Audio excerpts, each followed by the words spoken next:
Hello everyone. So today we will be discussing about the last topic of the chapter, soil.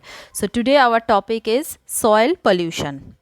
So what we are going to learn today we will be learning what is soil pollution, what are the causes and what are the effects of soil pollution, and how we can prevent the soil pollution. So let's proceed with the topic. Now, what is soil pollution?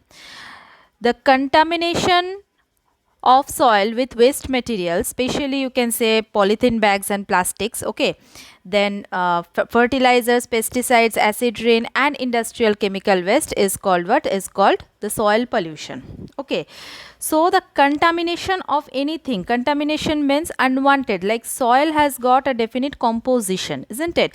Now other than that normal composition, if anything is added or if anything is mixed with it, okay, then it is referred to as a contamination. Okay, and when this contamination goes too high, then it is referred to as what? Then it is referred to as soil pollution. Okay, so what are the causes of soil pollution and what are each of the effect? Okay, I'll be discussing together. Number one is what? Number one is dumping of waste material.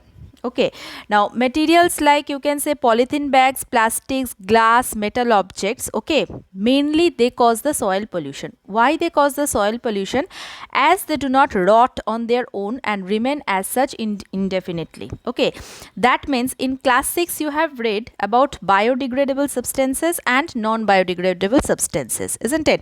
Now the waste substances like paper and vegetable wastes, okay, if you throw it onto the ground, what happens? It degrades after certain days, okay, and it becomes harmless. What happens? The decomposers which are present in the soil, they act upon those wastes, they act with the help of their enzymes, they act upon those wastes, and what happens? They degrade and ultimately they turn it into humus. Understood? But these kind of waste like polythene bags, plastics, glass and metal objects, okay, they cannot be rotten or they cannot be decomposed by their own. Understood? That means the decomposers, they don't have such enzyme systems in their body which can degrade or decompose these materials. As a result, what happens?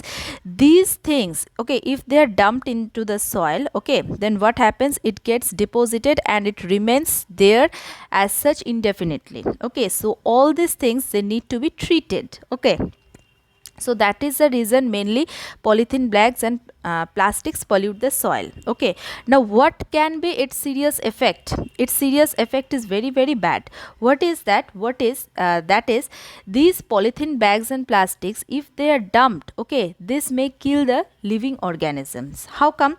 For example, if the street dogs or if the cattle, when they are in search of food, always they go wherever the waste materials are dumped, isn't it? Now every day, like the people, they dump waste material, isn't it, on a roadside. Now what happens? The street dogs or the cattle, okay, or whatever the street animals are there, what happens? They go in search of their food, and what happens? Suppose in a polythene bags, if a certain amount of food is there, now while they try to eat the food, what happens? They also eats up the polythene bag along with it. Okay, and what happens? That polythene bags, it enters into the digestive system and it stucks inside the stomach, because inside the stomach, okay, there is no such enzyme systems or no such digestive juices which can break the complex polymers of this plastic and polythene bags. Okay, thus what happens? It remains undigested, and what happens? As because it gets stuck inside the stomach, what happens? The animals or the organisms, okay, the street animals, they die. Okay, so that is why there is a demand to ban the polythene bags and plastics. Okay, as because they cause soil pollution also, and they also kill the living organism. Okay,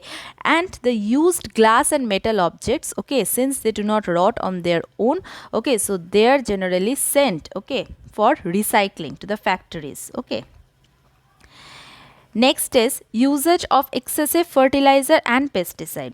Now what are pesticide? Pesticides, they are the poisonous chemical substances which are sprayed on standing crops to save them from the harmful insects and disease. Okay, and what are fertilizers? Fertilizers are the nutrient of the soil, especially nitrogen, potassium and phosphorus. These three are the main nutrients. Okay, so sometimes what happens when the soil, they are not rich in fertilizer, they are not rich in humus, okay, then what happens, the chemical fertilizers are being added.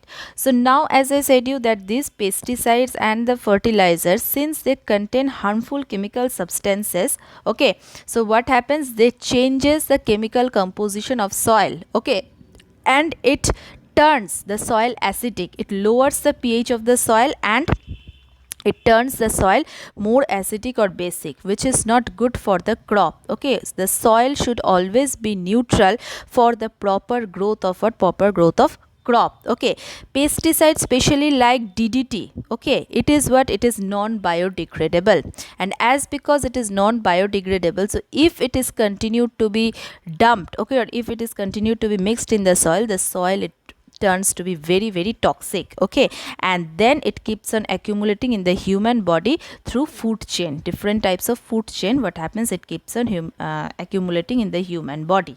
Okay, next point is acid rain. Okay, acid rain, all of you know what is acid rain in the chapter acid, bases and salt. Already you have read about acid rain. So acid rain, when it falls onto the soil, it turns the soil highly acidic. Okay, and as I said you that this acidic soil, it is very toxic for the plant growth. Okay, and then what you have to do, you have to add some chemical to make it make it neutral. Okay, so this pollution caused by acid rain, it makes the soil less fertile. Okay, next is dumping of industrial waste. Dumping of industrial waste, they cause soil pollution. Why? Like many industries, they dump their waste products which contains harmful chemicals on soil. Okay, now these chemicals, it cause soil pollution and harm the plants which grow in it and the cattle which graze in it. Okay, so these are the basic cause and effects of the soil pollution. Next, we will be learning what are the steps to prevent the soil erosion.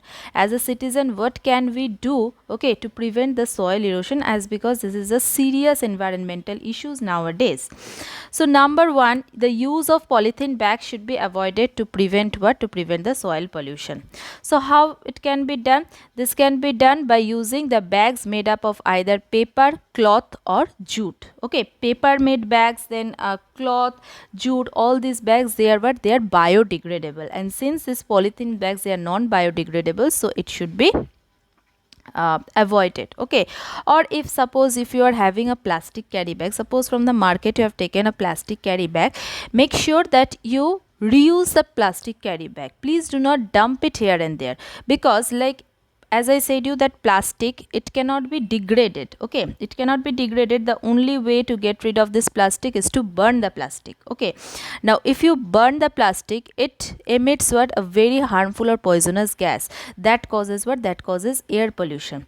So neither of the dumping of this plastic or polythene bag is good for the environment. Okay, if you burn it, it can cause air pollution. If you dump it, it can cause what, soil pollution. Okay, now the used plastic objects, okay, they should be what, they should be sent to the factories for recycling to prevent what, to prevent the soil erosion. Glass and metal objects, they can also be recycled or reused. Okay, then the use of pesticides in agriculture, it should be minimized, or the use of biopesticides should be started. Okay, biopesticides, they are not harmful for the soil. Okay, the use of excessive chemical fertilizer should be avoided. Biofertilizer should be introduced. Okay, organic farming. Okay, so that it can keep the soil healthy. Okay, next is what, next is steps should be taken to reduce the emission of acidic gases like sulfur dioxide and nitrogen oxides from factories which cause soil which can cause acid rain. So for this we have to reduce what, we have to reduce air pollution. Okay, the use of vehicle should be minimized. Okay, the use of CFC, okay, that should be minimized. Okay, next, the industrial chemical waste, they should also be treated properly to make them harmless before dumping it into the soil. So these all are the what, basic preventive measures for what, for soil pollution. So this is all about your chapter soil. Okay, this was the last topic, soil pollution. So in our next day we will be discussing the NCERT question and answers. Thank you everyone.